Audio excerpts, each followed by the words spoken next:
ಸರ್ಕಾರಿ ಮಹಿಳಾ ಪದವಿ ಕಾಲೇಜಿನ ದ್ವಿತೀಯ ಬಿಎ ವಿದ್ಯಾರ್ಥಿನಿಯನ್ನ ಪೆಟ್ರೋಲ್ ಸುರಿದು ಕೊಂದಿರುವಂತಹ ಘಟನೆ ಚಿತ್ರದುರ್ಗದ ರಾಷ್ಟ್ರೀಯ ಹೆದ್ದಾರಿ 48ರ ಬಳಿ ನಡೆದಿದೆ. 19 ವರ್ಷದ ವರ್ಷಿತಾ ಕೊಲೆಯಾಗಿರುವಂತಹ ವಿದ್ಯಾರ್ಥಿನಿ ವರ್ಷಿತಾ ಬೇರೊಬ್ಬನೊಂದಿಗೆ ಸಂಬಂಧವನ್ನ ಹೊಂದಿದ್ದ ಕಾರಣಕ್ಕೆ ಈ ಕೊಲೆ ನಡೆದಿದೆ ಅನ್ನೋದನ್ನ ಸ್ವತಃ ಆತನೇ ಪೊಲೀಸರ ಮುಂದೆ ತಪ್ಪನ್ನ ಒಪ್ಪಿಕೊಂಡಿದ್ದಾನೆ. ಜೊತೆಲಿ ವರ್ಷಿತಾಳನ್ನ ಕಳೆದುಕೊಂಡಂತ ಪೋಷಕರು ಗೋಳಾಡ್ತಿದ್ದಾರೆ. ಆಕೆಯ ಸಾವಿಗೆ ನ್ಯಾಯವನ್ನ ಒದಗಿಸುವಂತೆ ಜಿಲ್ಲಾಸ್ಪತ್ರೆಯ ಶವಗಾರದ ಬಳಿ ಕಣ್ಣೀರನ್ನ ಹಾಕುತ್ತಾ ಬೇಡಿಕೊಂಡಿದ್ದಾರೆ. ಮತ್ತೊಂದು ಕಡೆ ವರ್ಷಿತಾ ಕೊಲೆ ಖಂಡಿಸಿ ಎಬಿವಿಪಿ ಸಂಘಟನೆಯ ವಿದ್ಯಾರ್ಥಿಗಳು ಅಂಬೇಡ್ಕರ್ ಸರ್ಕಲ್ನಿಂದ ಒನಕೆ ಓಬವ್ವ ಸರ್ಕಲ್ವರೆಗೂ ಕೂಡ ಪ್ರತಿಭಟನೆ ರ್ಯಾಲಿಯನ್ನು ನಡೆಸಿದರು.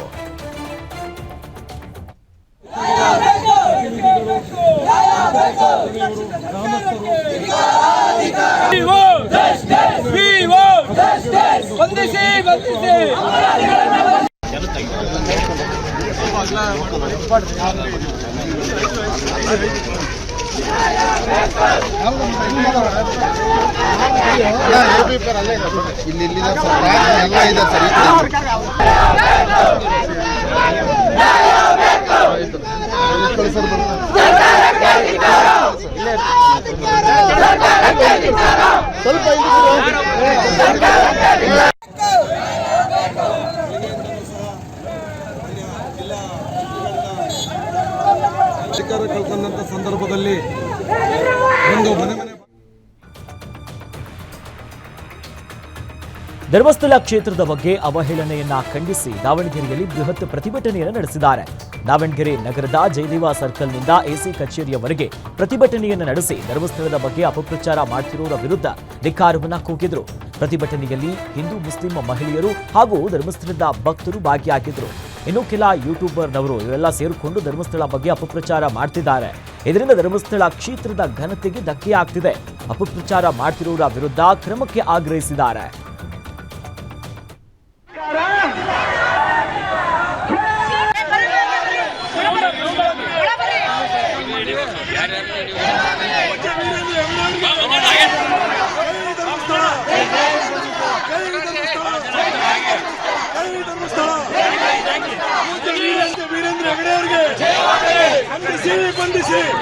ಸಾಮಾಜಿಕ ಮಾಧ್ಯಮದಲ್ಲಿ ತಮ್ಮ ಬಳಿ ಅಂದ್ರೆ ಮೊಬೈಲ್ನಲ್ಲಿರುವ ಸಾಕ್ಷ್ಯಾಧಾರಗಳು ಇವೆ ಅಂತ ಗಂಟೆಘೋಷವಾಗಿ ಸಾರುತ್ತಿರುವ ಮಹೇಶ್ ತಿಮ್ಮಾರೆಡ್ಡಿ ಹಾಗೂ ಗಿರೀಶ್ ಮೆಟ್ಟಣ್ಣರು ಹಾಗೂ ಜಯಂತ್ ಧರ್ಮಸ್ಥಳ ಕ್ಷೇತ್ರದ ಬಗ್ಗೆ ಅವಹೇಳನೆಯನ್ನ ಖಂಡಿಸಿ ಮಂಡ್ಯದ ಕೆಆರ್ಪೇಟೆ ತಾಲೂಕಿನ ಧರ್ಮಸ್ಥಳ ಅಭಿಮಾನಿಗಳ ವೇದಿಕೆಯಿಂದ ಬೃಹತ್ ಪ್ರತಿಭಟನೆಯನ್ನು ನಡೆಸಲಾಯಿತು. ಇನ್ನು ಟಿಬಿ ವೃತ್ತದಿಂದ ತಾಲೂಕು ಮಿನಿ ವಿಧಾನಸೌಧದವರೆಗೆ ಬೃಹತ್ ಪ್ರತಿಭಟನಾ ಮೆರವಣಿಗೆ ನಡೆಸಿದ್ರು. ಮೆರವಣಿಗೆಗೆ ಉದ್ದಕ್ಕೂ ಕೂಡ ಶ್ರೀ ಕ್ಷೇತ್ರ ಧರ್ಮಸ್ಥಳ ಧರ್ಮಾಧಿಕಾರಿ ವೀರೇಂದ್ರ ಹೆಗ್ಡೆಯವರ ಪರ ಘೋಷಣೆಯನ್ನ ಕೂಗಿದ್ರು.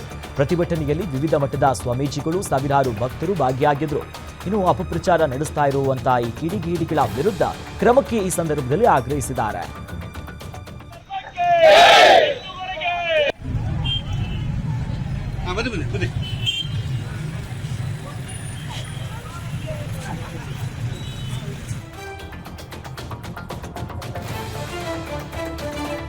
ಎಂಟು ಪೊಲೀಸರ ಮನೆಯಲ್ಲಿ 1.5 ಲಕ್ಷ ಕಳ್ಳತನವಾಗಿದ್ದು ಸುಮಾರು 15 ಲಕ್ಷ ಖರ್ಚು ಮಾಡಿ ಕೊಡಗು ಜಿಲ್ಲಾ ಪೊಲೀಸರು ಭರ್ಜರಿ ಕಾರ್ಯಾಚರಣೆ ನಡೆಸಿದ್ದಾರೆ.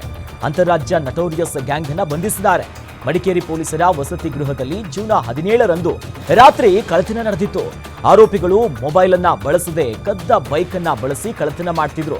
ಇನ್ನು ಆರೋಪಿಗಳಾದಂತಹ ಮಧ್ಯಪ್ರದೇಶದ ಸುರೇಶ್ ಸೆಂಗಾರ್, ಮಾಲ್ಪುರ ಗ್ರಾಮದ ಮನೀಶ್ ಬಘೇಲ್ ಆತನನ್ನ ಬಂಧಿಸಿದ್ದಾರೆ. ಕದಿಮರ ಪತ್ತೆಗೆ 700 ಕಿಲೋಮೀಟರ್ ಸಿಸಿಟಿವಿ ದೃಶ್ಯವನ್ನ ಪರಿಶೀಲನೆ ಮಾಡಿ 30 ದಿನ ಕಾರ್ಯಾಚರಣೆ ನಡೆಸಿ 50 ಪೊಲೀಸ್ ಸಿಬ್ಬಂದಿಯನ್ನ ಬಳಕೆ ಮಾಡಲಾಗಿತ್ತು. ಕಳ್ಳತನದ ಬಳಿಕ ಗೋವಾದಲ್ಲಿ ಬೈಕ್ ಅನ್ನ ಕದ್ದು ಮಡಿಕೇರಿಗೆ ಬಂದು ಆ ಬೈಕ್ ಅನ್ನ ಕೆರೆಗೆ ತಳ್ಳಿ ಎಸ್ಕೇಪ್ ಆಗಿದ್ರು. ಮತ್ತೊಂದು ಕಡೆ ಬೈಕ್ ಅನ್ನ ಕದ್ದು ದಾಂಡೇಲಿ ಭದ್ರಾವತಿಯಲ್ಲೂ ಕೂಡ ಕಳ್ಳತನ ಮಾಡಿದ್ರು.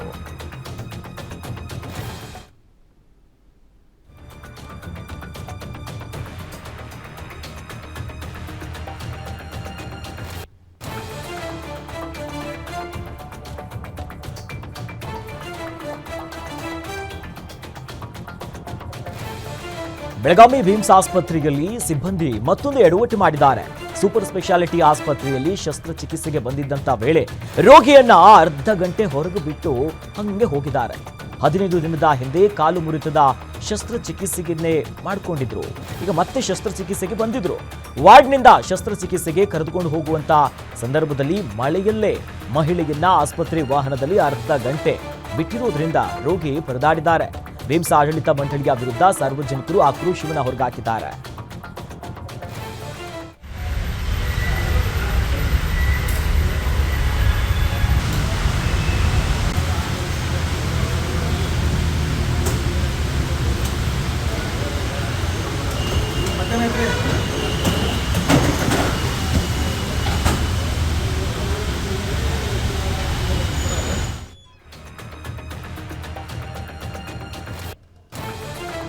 ಬಾಲಕಿಯೊಬ್ಬಳು ಮಕ್ಕಳ ಸಹಾಯವಾಣಿಗೆ ಕರೆ ಮಾಡಿ ತನ್ನ ಬಾಲ್ಯ ವಿವಾಹವನ್ನ ತಾನೇ ತಡೆದಿದ್ದಾಳೆ. ವಿಜಯನಗರದ ಹಗರಿಬೊಮ್ಮನ ತಾಲೂಕಿನಲ್ಲಿ ಈ ಘಟನೆ ಆಗಿರೋದು. ಧೈರ್ಯ ಮಾಡಿ ಮಕ್ಕಳ ಸಹಾಯವಾಣಿಗೆ ಕರೆ ಮಾಡಿರುವಂತಹ ಹಿನ್ನೆಲೆಯಲ್ಲಿ ಪೊಲೀಸರು, ಮಹಿಳಾ ಮತ್ತು ಮಕ್ಕಳ ಕಲ್ಯಾಣ ಇಲಾಖೆಯ ಅಧಿಕಾರಿಗಳು ಸ್ಥಳಕ್ಕೆ ಭೇಟಿ ಕೊಟ್ಟು ಪೋಷಕರಿಗೆ ಬುದ್ಧಿ ಮಾತನ್ನ ಹೇಳುವ ಮೂಲಕ ಬಾಲ್ಯ ವಿವಾಹಕ್ಕೆ ಬ್ರೇಕ್ ಹಾಕಿದ್ದಾರೆ. ಎಸ್ಎಸ್ಎಲ್ಸಿಯಲ್ಲಿ 94% ಮಾರ್ಕ್ ಬಂದರೂ ಕೂಡ ಮುಂದೆ ಓದುವುದಕ್ಕೆ ಪೋಷಕರು ಬಿಟ್ಟಿಲ್ಲ ಅಂತ ಈ ಸಂದರ್ಭದಲ್ಲಿ ಅಧಿಕಾರಿಗಳ ಸಮ್ಮುಖದಲ್ಲಿ ಹೇಳಿದ್ದಾರೆ. ಜೊತೆಯಲ್ಲಿ ಹಗರಿಬೊಮ್ಮನಹಳ್ಳಿಯ ಬಾಲಕಿ ಎಸ್ಎಸ್ಎಲ್ಸಿ ಪರೀಕ್ಷೆಯಲ್ಲಿ 94% ಅಂಕ ಪಡೆದು ಉನ್ನತ ವ್ಯಾಸಂಗದ ಕನಸನ್ನ ಕಂಡಿದ್ಲು. ಆದರೆ ಬಡತನದ ಹಿನ್ನೆಲೆಯಲ್ಲಿ ತಂದೆ ತಾಯಿ ಮಗಳ ಮದುವೆ ಮಾಡೋದಕ್ಕೆ ನಿರ್ಧಾರವನ್ನ ಮಾಡಿದ್ರು ಅಂತ ತಿಳಿದು ಬಂದಿದೆ. ಇನ್ನು ಪಲ್ಲವಿ ಧೈರ್ಯಕ್ಕೆ ಈಗ ಅದಷ್ಟು ಮೆಚ್ಚುಗೆ ಕೂಡ ವ್ಯಕ್ತವಾಗ್ತಿದೆ. ನನ್ನವರು ಬದುಕಿ ಹಚ್ಚಿದ್ರು, ಮದುವೆಯಾಗೂ ನಮ್ಮ ಮನೆ ಬೆಳತನ ಐತೆ ಅಂತ ಹೇಳಿದ್ರು ಸರ್. ಆಮೇಲೆ ತಹಶೀಲ್ದಾರ್ ಮೇಡಮ್ ಅವರು ಇಲ್ಲಪ್ಪ ಓದಿಸ್ರಿ.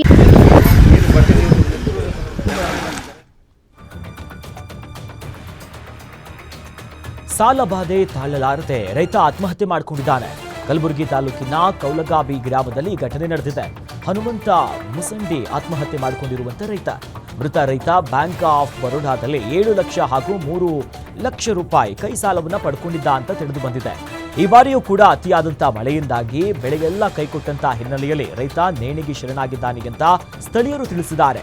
ಇನ್ನು ಫರತಾಬಾದ್ ಪೊಲೀಸ್ ಠಾಣೆಯಲ್ಲಿ ಪ್ರಕರಣ ದಾಖಲಾಗಿದೆ.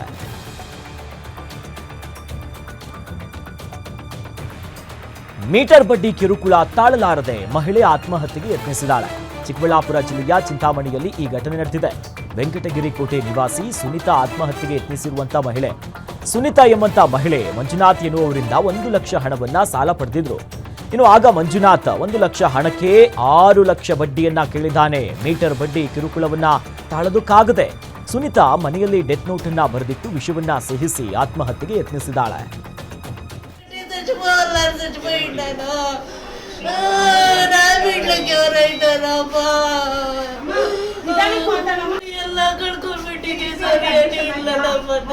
ಎಷ್ಟು ತಗೊಂಡಿದ್ರಿ ದುಡ್ಡು?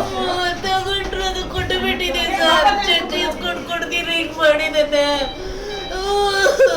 ಬಡ್ಡಿ ದುಡ್ಡು ಶ್ರೀ ಮಂಜುನಾಥ್ ಅಂತ.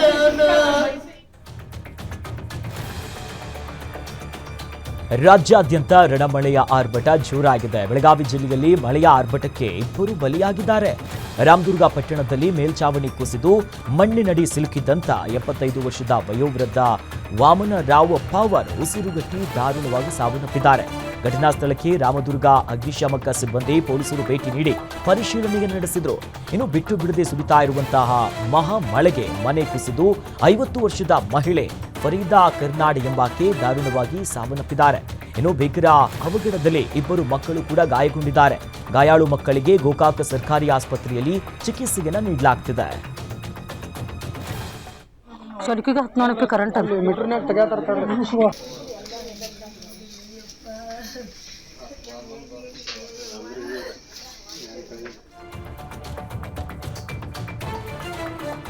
ಪಶ್ಚಿಮ ಘಟ್ಟದಲ್ಲಿ ಧಾರಾಕಾರ ಮಳೆ ಮುಂದುವರೆದಿದ್ದು ಕೊಲ್ಲಾಪುರ ಹಾಗೂ ಬೆಳಗಾವಿ ಗಡಿಯಲ್ಲಿ ಈ ವೇದಗಂಗಾ ನದಿ ಉಕ್ಕಿ ಹರಿದು ಅವಾಂತರವನ್ನ ಸೃಷ್ಟಿ ಮಾಡಿದೆ. ಬೆಳಗಾವಿಯ ನಿಪ್ಪಾಣಿ ತಾಲೂಕಿನ ಹುನ್ನರಗಿ ಗ್ರಾಮಕ್ಕೆ ನೀರು ನುಗ್ಗಿ ಶ್ರೀ ಲಕ್ಷ್ಮೀ ನಾರಾಯಣ ದೇವಸ್ಥಾನ ಜಲಾವೃತ ಆಗಿದೆ. ಸತತವಾಗಿ ಸುರಿದಂತಹ ಭಾರಿ ಮಳೆಯಿಂದ ನದಿಗಳು, ಜಲಾಶಯಗಳು ಉಕ್ಕಿ ಹರಿತಾ ಇದ್ವು. ಈಗಾಗಲೇ ಬೆಳಗಾವಿ ಜಿಲ್ಲಾಡಳಿತ ಮುಂಜಾಗ್ರತಾ ಕ್ರಮವನ್ನ ಕೈಗೊಂಡಿದೆ.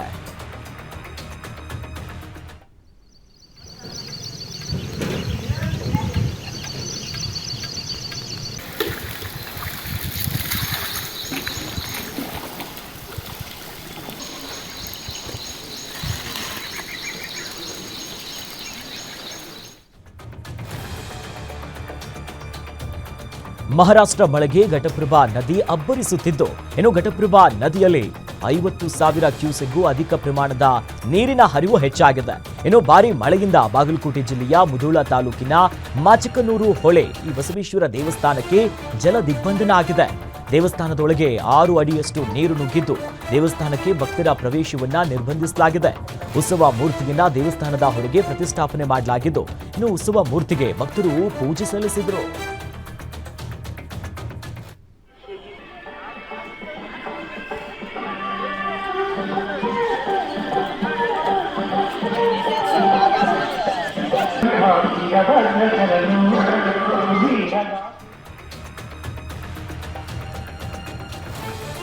ಧಾರವಾಡ ಜಿಲ್ಲೆಯಲ್ಲಿ ನಿರಂತರ ಮಳೆಯಾಗ್ತಿರುವಂತಹ ಹಿನ್ನೆಲೆಯಲ್ಲಿ ಆಳ್ನಾವರ ತಾಲೂಕಿನ ಇಂದಿರಮ್ಮ ಕೆರೆ ಕೂಡಿ ಬಿದ್ದಿದೆ.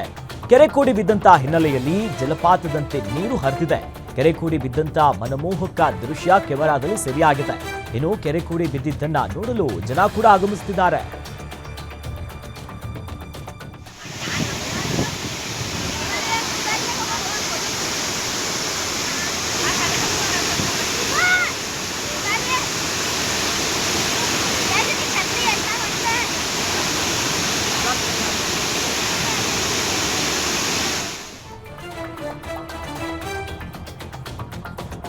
ರಾಯಚೂರು ಜಿಲ್ಲೆಯಲ್ಲಿ ಮಳೆಯ ಆರ್ಭಟ ಮುಂದುವರೆದಿದ್ದು, ರಾಯಚೂರು ತಾಲೂಕಿನ ಎಲೆಬಿಚಾಲಿ ಗ್ರಾಮದ ರಾಯರ ಜಪದ ಕಟ್ಟೆಗೆ ಪ್ರವಾಹದ ಭೀತಿ ಎದುರಾಗಿದೆ.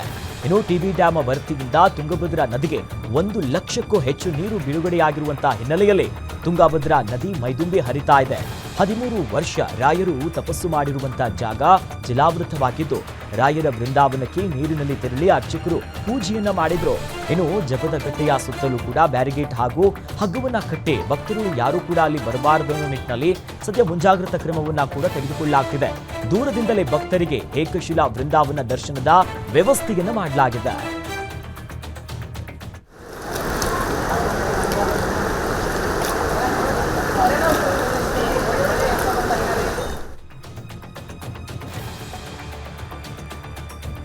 ರಸ್ತೆ ಬದಿಯಲ್ಲಿ ನವಜಾತ ಶಿಶು ಪತ್ತೆಯಾಗಿರುವಂತಹ ಅಮಾನವೀಯ ಘಟನೆ ಬೆಳಕಿಗೆ ಬಂದಿದೆ. ರಾಯಚೂರು ತಾಲೂಕಿನ ಕಲ್ಮಲ ಗ್ರಾಮದ ಹೊರವಲಯದಲ್ಲಿ ಘಟನೆ ನಡೆದಿದೆ. ಇನ್ನು ಆಗಷ್ಟೇ ಹುಟ್ಟಿದಂತಹ ಗಂಡು ಶಿಶುವನ್ನ ನೀಚ ತಾಯಿ ಬಿಸಾಡಿ ಹೋಗಿದ್ದಾರೆ.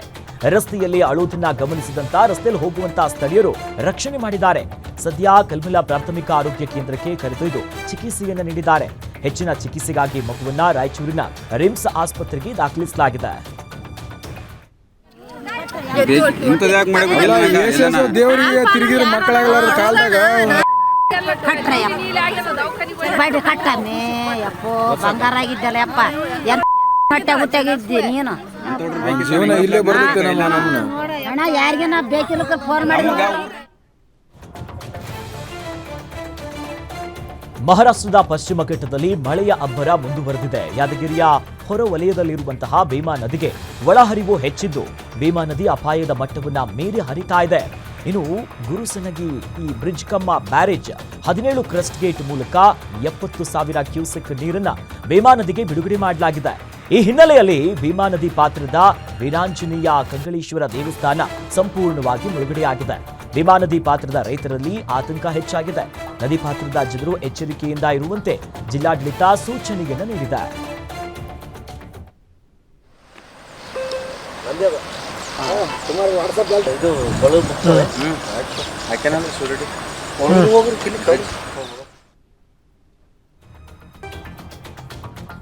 ಬೆಳಗಾವಿ ಜಿಲ್ಲೆಯಲ್ಲಿ ಭಾರಿ ಮಳೆ ಮುಂದುವರೆದಿದ್ದು, ಹುಕ್ಕೇರಿ ತಾಲೂಕಿನ ಕೆಲ ಗ್ರಾಮಗಳಿಗೆ ಪ್ರವಾಹದ ಭೀತಿ ಎದುರಾಗಿದೆ. ಘಟಪ್ರಭಾ ನದಿಗೆ ನಿರ್ಮಿಸಲಾದಂತಹ 6 ಬ್ರಿಡ್ಜ್ ಕಮ್ಮ ಬ್ಯಾರೇಜ್ಗಳು ಮುಳುಗಡೆಯಾಗಿದೆ. ಇನ್ನು ಶೆಟ್ಟಿಹಾಳದ 2 ಬ್ರಿಡ್ಜ್, ಇನ್ನು ಸಲಾಮಹವಾಡಿ ಹಾಗೂ ಮೋಹದ ಗ್ರಾಮದ 1 ಬ್ರಿಡ್ಜ್ ಮುಳುಗಡೆಯಾಗಿದ್ದು, ಹಿರಣ್ಯಕೇಶಿ ನದಿಯ ಯರನಾಳ ಮತ್ತು ಹುಕ್ಕೇರಿ ಬ್ರಿಡ್ಜ್ ಜಲಾವೃತ ಆಗಿದೆ. ಇನ್ನು ನದಿ ದಡದಲ್ಲಿರುವಂತಹ ಈ ಕಬ್ಬಿನ ಗದ್ದೆ ಹಾಗೂ ಇತರ ಬೆಳೆಗಳಿಗೆ ನೀರು ನುಗ್ಗಿದೆ. ಸ್ಥಳಕ್ಕೆ ಹುಕ್ಕೇರಿ ತಹಶೀಲ್ದಾರ್ ಬಲರಾಮ ಕಟ್ಟಿಮನಿ ಭೇಟಿ ನೀಡಿ ಎಚ್ಚರಿಕೆಯಿಂದಿರುವುದಕ್ಕೆ ಸದ್ಯ ಸೂಚನೆಯನ್ನ ಕೊಟ್ಟಿದ್ದಾರೆ.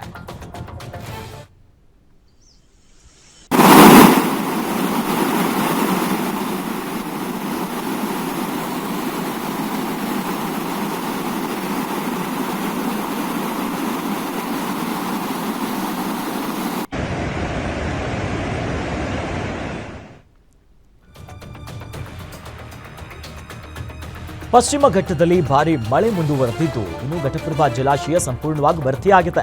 ಘಟಪ್ರಭಾ ನದಿಗೆ ಅಡ್ಡಲಾಗಿ ನಿರ್ಮಾಣಗೊಂಡಿರುವಂತಹ ಜಲಾಶಯದ 10 ಗೇಟ್ ಓಪನ್ ಮಾಡಿ 35,000 ಕ್ಯೂಸೆಕ್ ನೀರನ್ನ ಬಿಡುಗಡೆ ಮಾಡಲಾಗಿದೆ.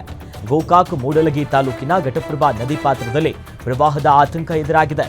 ಇನ್ನು 2 ದಿನಗಳ ಕಾಲ ಮಳೆಯಾಗುವಂತ ಹಿನ್ನೆಲೆಯಲ್ಲಿ ಜಲಾಶಯ ಪ್ರದೇಶದಲ್ಲಿ ಭಾರೀ ಮಳೆಯಾಗುವಂತ ಮುನ್ಸೂಚನೆ ಇದೆ ಅಂತ ಹವಾಮಾನ ಇಲಾಖೆ ಮಾಹಿತಿಯನ್ನು ನೀಡಿದೆ.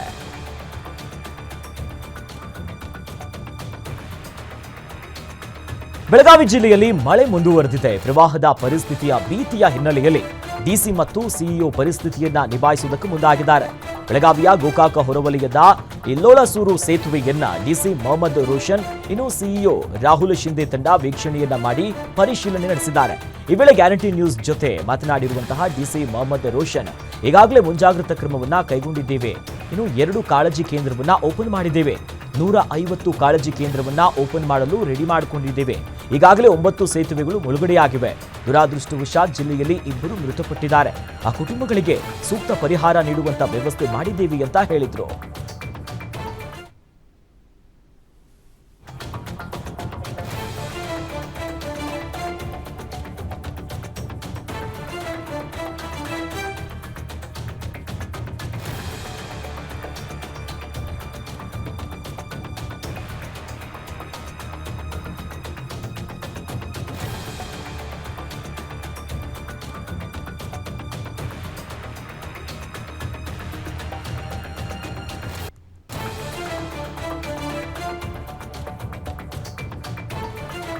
ಇನ್ನು ಕಲಬುರಗಿ ಜಿಲ್ಲೆಯಲ್ಲಿ ಸತತವಾಗಿ ಮಳೆ ಮುಂದುವರೆದಿದ್ದು ಜನಜೀವನ ಸಂಪೂರ್ಣವಾಗಿ ಅಸ್ತವ್ಯಸ್ತ ಆಗಿದೆ. ತಾವು ಬೆಳೆದಂತ ತರಕಾರಿಯನ್ನ ಸಾಗಿಸಲು ರೈತರು ಪರದಾಡುವಂತ ಪರಿಸ್ಥಿತಿ ಕೂಡ ಅಲ್ಲಿ ಎದುರಾಗಿದೆ. ಅಫಜಲ್ಪುರ ತಾಲೂಕಿನ ನೀಲೂರು ಇನ್ನು ಗಬ್ಬೂರು ಮಧ್ಯೆ ಇರುವಂತಹ ಹಳ್ಳ ಭರ್ತಿಯಾಗಿ ರಸ್ತೆ ಕೊಚ್ಚಿ ಹೋಗಿದ್ದು ಹರಿಯುವ ಹಳ್ಳದಲ್ಲಿ ನಿಂತು ರೈತರು ತರಕಾರಿಯನ್ನ ಸಾಗಿಸಿದ್ದಾರೆ. ರಸ್ತೆ ದುರಸ್ತಿಗಾಗಿ ರೈತರು ಒತ್ತಾಯಿಸಿದ್ದಾರೆ.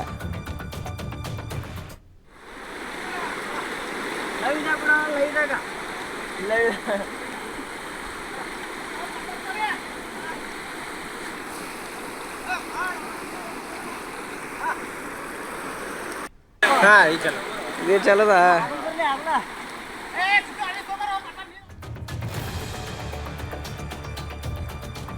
ರಣರಕ್ಕಸ ಮಳೆಗೆ ಬಸವಸಾಗರ ಡ್ಯಾಂನಿಂದ ಅಪಾರ ಪ್ರಮಾಣದ ನೀರನ್ನ ರಿಲೀಸ್ ಮಾಡಲಾಗಿದೆ. ಯಾದಗಿರಿಯ ಶಹಪುರ ತಾಲೂಕಿನ ಕೊಳ್ಳೂರ ಸೇತುವೆ ಮುಳುಗಡೆಯಾಗಿ ಜನಜೀವನ ಅಸ್ತವ್ಯಸ್ತ ಆಗಿದೆ. ಮತ್ತೊಂದು ಕಡೆ ಹೂವಿನ ಹಡಲಗಿ ಬಸವೇಶ್ವರ ದೇವಾಲಯ ಮುಳುಗಡೆಯಾಗಿದ್ದು ಸೇತುವೆ ಮೇಲೆ ಭಾರಿ ವಾಹನ ಸಂಚಾರಕ್ಕೆ ನಿರ್ಬಂಧವನ್ನ ವಿಧಿಸಲಾಗಿದೆ. ಮುಂಜಾಗ್ರತಾ ಕ್ರಮವಾಗಿ ಸೇತುವೆ ಬಳಿ ಪೊಲೀಸ್ ಬಿಗಿ ಬಂದೋಬಸ್ತನ್ನ ನಿಯೋಜನೆ ಮಾಡಲಾಗಿದೆ.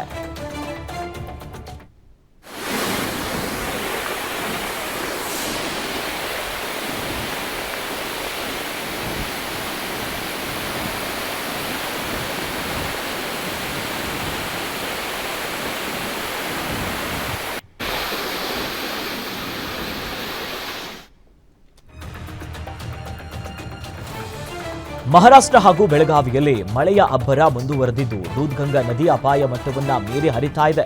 ಬೆಳಗಾವಿ ಜಿಲ್ಲೆಯ ನಿಪಾಣಿ ತಾಲೂಕಿನ ಕಾರದಗ ಗ್ರಾಮದ ಗ್ರಾಮ ದೇವತೆ ಬಂಗಾಲಿ ಬಾಬಾ ದೇವಸ್ಥಾನ ಜಲಾವೃತ ಆಗಿದೆ. ಇನ್ನು ದೇವಸ್ಥಾನದ ಪೂಜೆ ಕೈಕಾರ್ಯ ಎಲ್ಲವೂ ಕೂಡ ಸ್ಥಗಿತವಾಗಿದೆ. ಸದ್ಯ ದೂದ್ಗಂಗಾ ನದಿಗೆ 30,000 ಕ್ಯೂಸೆಕ್ ನೀರಿನ ಒಳ ಹರಿವು ಹೆಚ್ಚಾಗಿದೆ. ಇನ್ನು ಕಾರದಗ ಗ್ರಾಮದ ಅಲ್ಲಿ ಬೆಳೆದಿರುವಂತಹ ಕಬ್ಬು, ಸೋಯಾಬೀನು, ಟೊಮ್ಯಾಟೊ ಸೇರಿದಂತೆ ಹಲವು ಬೆಳೆಗಳು ಕೂಡ ಜಲದಲ್ಲಿ ಮುಳುಗೋಗ್ಬಿಟ್ಟಿದೆ ನೀರು. ಈ ನಿಟ್ಟಲ್ಲಿ ಮುಂಜಾಗ್ರತಾ ಕ್ರಮವಾಗಿ ಜನರು ನದಿಯತ್ತ ಹೋಗಬಾರದು ಅಂತ ಜಿಲ್ಲಾಡಳಿತ ಸೂಚನೆಯನ್ನ ನೀಡಿದೆ.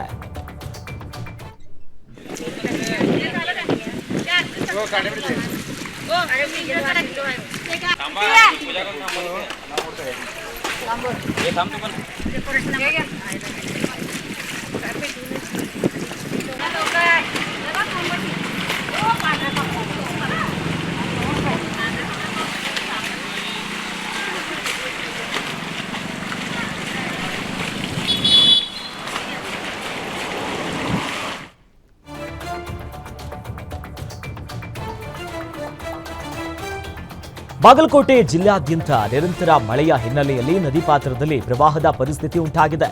ಶೀತ ಗಾಳಿ ಸಹಿತ ನಿರಂತರ ಮಳೆಯಿಂದಾಗಿ ಶಾಲೆಗೆ ಹೋಗುವುದಕ್ಕೆ ಮಕ್ಕಳಿಗೆ ತೊಂದರೆ ಆಗ್ತಿದೆ. ಹೀಗಾಗಿ ಮಕ್ಕಳ ಸುರಕ್ಷತೆಯ ದೃಷ್ಟಿಯಿಂದ ಅಂಗನವಾಡಿ ಶಾಲಾ ಕಾಲೇಜುಗಳಿಗೆ ರಜೆಯನ್ನ ಘೋಷಿಸಿ ಡಿಸಿ ಸಂಗಪ್ಪ ಆದೇಶವನ್ನ ಹೊರಡಿಸಿದ್ರು. ಘಟಪ್ರಭಾ ನದಿ ಪಾತ್ರದ ಗ್ರಾಮಗಳಲ್ಲಿ ಪ್ರವಾಹದ ಪರಿಸ್ಥಿತಿ ಎದುರಾಗಿದ್ದು ಜನ ಆತಂಕದಲ್ಲಿದ್ದಾರೆ.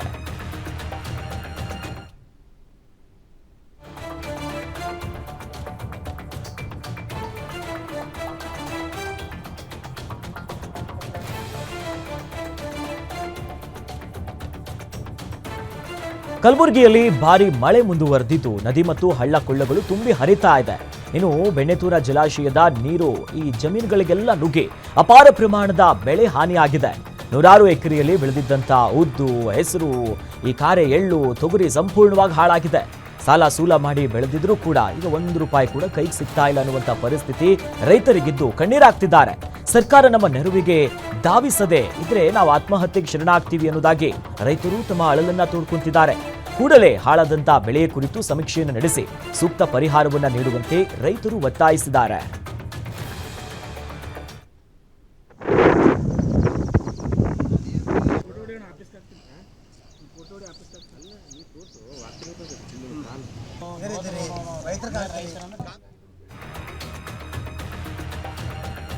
ಶಿವಮೊಗ್ಗ ಜಿಲ್ಲೆಯಲ್ಲಿ ಭಾರಿ ಮಳೆ ಮುಂದುವರೆದಿದ್ದು ಇದರಿಂದ ಗುಡ್ಡ ಕುಸಿತ ಹೆಚ್ಚಾಗ್ತಿದೆ. ಭವಿಷ್ಯದ ಅಪಾಯವನ್ನ ಅರಿತು ಶಿವಮೊಗ್ಗ ಜಿಲ್ಲಾಡಳಿತ ಹೊಸ ಹೆಜ್ಜೆಯನ್ನ ಹಾಕುವುದಕ್ಕೆ ತಯಾರಿ ಮಾಡಿಕೊಂಡಿದೆ. ಜಿಯೋಲಾಜಿಕಲ್ ಸೊಸೈಟಿ ಆಫ್ ಇಂಡಿಯಾದಿಂದಲೇ ಭೂಕುಸಿತ ಅಪಾಯವಿರುವಂತಹ 300 ಹಾಟ್ಸ್ಪಾಟ್ಗಳನ್ನ ಜಿಲ್ಲಾಡಳಿತ ಗುರುತು ಹಚ್ಚಿದೆ. 107 ಕಡೆ ಸಾರ್ವಜನಿಕರಿಗೆ ಈ ಸಮಸ್ಯೆ ಆಗಬಹುದಾದಂತಹ ಸ್ಥಳಗಳನ್ನ ಗುರುತು ಹಚ್ಚಿದ್ದು ಭೂಕುಸಿತ ತಡೆಯುವಂತ ಸಂಬಂಧ ₹80 ಕೋಟಿ ವೆಚ್ಚದಲ್ಲಿ ವಿವಿಧ ಕಾಮಗಾರಿ ಬಗ್ಗೆ ಸರ್ಕಾರ ಈಗಾಗಲೇ ಜಿಲ್ಲಾಡಳಿತಕ್ಕೆ ಒಂದು ಪ್ರಸ್ತಾವನೆಯನ್ನ ಸಲ್ಲಿಸಿದೆ. ಸರ್ಕಾರಕ್ಕೆ ಭೂಕುಸಿತ ತಡೆಗಟ್ಟಲು 16 ಲೊಕೇಶನ್ಗಳಲ್ಲಿ ತಡೆಗೋಡೆ ನಿರ್ಮಾಣಕ್ಕೆ ಯೋಜನೆಯ ಪ್ಲಾನ್ ಅನ್ನ ಮಾಡಿದ್ದಾರೆ.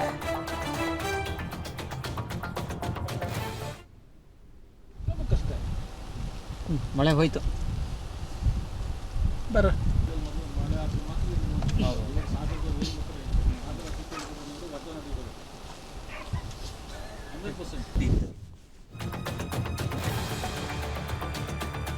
ಪಶ್ಚಿಮ ಘಟ್ಟದಲ್ಲಿ ಭಾರಿ ಮಳೆ ಮುಂದುವರೆದಿದ್ದು ಮಹಾರಾಷ್ಟ್ರದಿಂದ ಭೀಮಾ ನದಿಗೆ ನೀರು ಬಿಡುಗಡೆ ಮಾಡಲಾಗಿದೆ. ಕಲಬುರಗಿಯ ಅಫಜಲ್ಪುರ ತಾಲೂಕಿನ ಸೊನ್ನ ಬ್ಯಾರೇಜ್ನಿಂದ ಭೀಮಾ ನದಿಗೆ 90,000 ಕ್ಯೂಸೆಕ್ ನೀರನ್ನ ಬಿಡುಗಡೆ ಮಾಡಲಾಗಿದ್ದು ಅಪಾಯದ ಮಟ್ಟ ಮೀರಿ ಹರಿತಾ ಇದೆ. ಇತ್ತ ಉಜ್ಜಿನಿ ಜಲಾಶಯದಿಂದ ಮತ್ತಷ್ಟು ಹೆಚ್ಚು ನೀರನ್ನ ಬಿಡುವಂತ ಸಾಧ್ಯತೆ ಇದ್ದು ಭೀಮಾ ನದಿ ತೀರದಲ್ಲಿ ಪ್ರವಾಹದ ಆತಂಕ ಹೆಚ್ಚಾಗಿದೆ. ಮುಂಜಾಗ್ರತಾ ಕ್ರಮವಾಗಿ ಆಸ್ತಿ ಪಾಸ್ತಿ ಹಾನಿಯಾಗದಂತೆ ಜನ ಮತ್ತು ಜಾನುವಾರು ನದಿಯತ್ತ ಹೋಗದಂತೆ ಜಿಲ್ಲಾಡಳಿತ ಸೂಚನೆಯನ್ನ ನೀಡಿದೆ.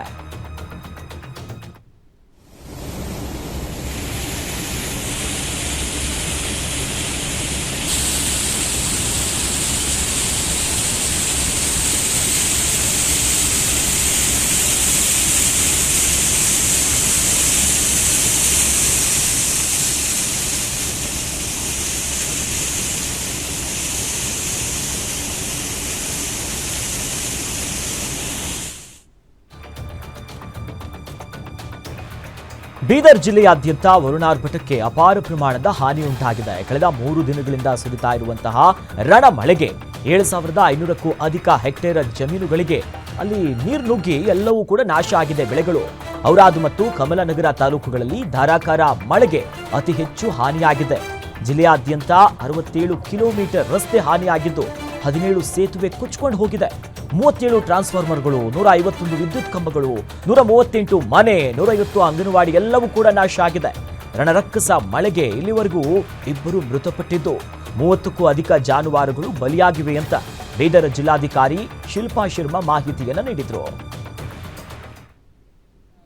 ಮಾಡ್ತಿದ್ದಾರೆ ಎಷ್ಟು ಡ್ಯಾಮೇಜ್ ಆಗಿದೆ ಅಂತ. ಈಗ ಸದ್ಯಕ್ಕೆ ನಾವು ಎಸ್ಟಿಮೇಟ್ ಪ್ರಕಾರ ಹೇಳೋಕ್ಕೆ ಸಾಧ್ಯ ಆಗ್ತಾ ಇದೆ. ಎಸ್ಟಿಮೇಟ್ ಪ್ರಕಾರ ನಮ್ಮದು 7,500ಕ್ಕಿಂತ ಹೆಚ್ಚು ಹೆಕ್ಟೇರ್ ಕ್ರಾಪ್ ಲಾಸ್ ನಮ್ಮ ಜಿಲ್ಲೆಯಲ್ಲಿ ಲಾಸ್ಟ್ 3 ದಿವಸನಲ್ಲಿ ಆಗಿದೆ. ಮತ್ತು ರೋಡ್ಸ್ ನೋಡಬೇಕಿದ್ರೆ 67 ಕಿಲೋಮೀಟರ್ ಸರಾಸರಿ ಡ್ಯಾಮೇಜ್ ನಾವು ನೋಡಿದ್ದೀವಿ. ಬ್ರಿಡ್ಜ್ ಮತ್ತು ಕಲ್ವರ್ಟ್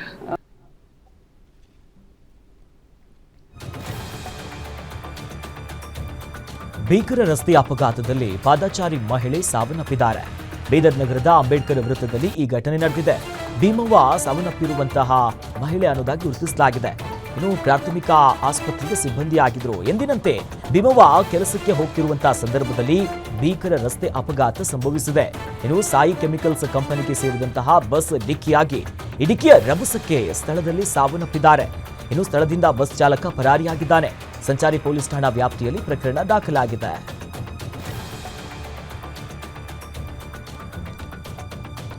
ನಂದಿನಿ ಹಾಲಿನ ವಾಹನ ಹಾಗೂ ಬೈಕ್ ನಡುವೆ ಭೀಕರ ಅಪಘಾತದಲ್ಲಿ ಇಬ್ಬರು ವಿದ್ಯಾರ್ಥಿಗಳು ಸ್ಥಳದಲ್ಲಿ ಸಾವನ್ನಪ್ಪಿದ್ದಾರೆ.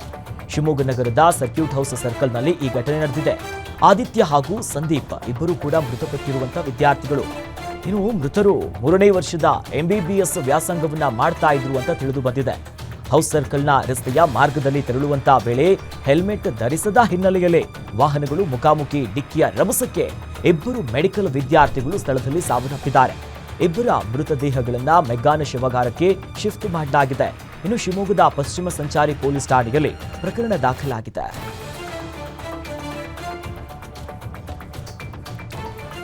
ಮೈನ್ಸ್ ಟಿಪ್ಪರ್ ಲಾರಿಗೆ ಹಿಂಬದಿಯಿಂದ ಕೆಎಸ್ಆರ್ಟಿಸಿ ಬಸ್ ಡಿಕ್ಕಿಯಾಗಿ ಕಂಡಕ್ಟರ್ ಸ್ಥಳದಲ್ಲಿ ಸಾವನ್ನಪ್ಪಿದ್ದಾರೆ. ವಿಜಯನಗರದ ಹೊಸಪೇಟೆ ತಾಲೂಕಿನ ರಾಷ್ಟ್ರೀಯ ಹೆದ್ದಾರಿ 50ರಲ್ಲಿ ಈ ಗ್ರಾಮದಲ್ಲಿ ಇಂಥದ್ದೊಂದು ಘಟನೆಯಾಗಿರೋದು. ಹೊಸಪೇಟೆಯಿಂದ ಬೆಂಗಳೂರಿನ ಮಾರ್ಗವಾಗಿ ತೆರಳುವಂತ ವೇಳೆ ಟಿಪ್ಪರ್ ಲಾರಿ ಯೂಟರ್ನ್ ಮಾಡುವಂತಹ ಸಂದರ್ಭದಲ್ಲಿ ಏಕಾಏಕಿಯಾಗಿ ಬ್ರೇಕ್ ಹಾಕಿದಂತ ಪರಿಣಾಮ ಅಪಘಾತ ಸಂಭವಿಸಿದೆ. ಬಸ್ ಚಾಲಕನಿಗೆ ಗಂಭೀರ ಗಾಯಗಳಾಗಿದ್ದು, ಇನ್ನು ಪ್ರಯಾಣಿಕರಿಗೆ ಯಾವುದೇ ರೀತಿಯಾದಂತಹ ಪ್ರಾಣಹಾನಿ ಸಂಭವಿಸಿಲ್ಲ. ಸ್ಥಳಕ್ಕೆ ಮರಿಯಮ್ಮನಹಳ್ಳಿ ಪೊಲೀಸರು ಹಾಗೂ ಹೊಸಪೇಟೆಯ ಬಸ್ ಡಿಪೋ ಅಧಿಕಾರಿಗಳು ಭೇಟಿ ನೀಡಿ ಪರಿಶೀಲನೆಯನ್ನು ನಡೆಸಿದರು.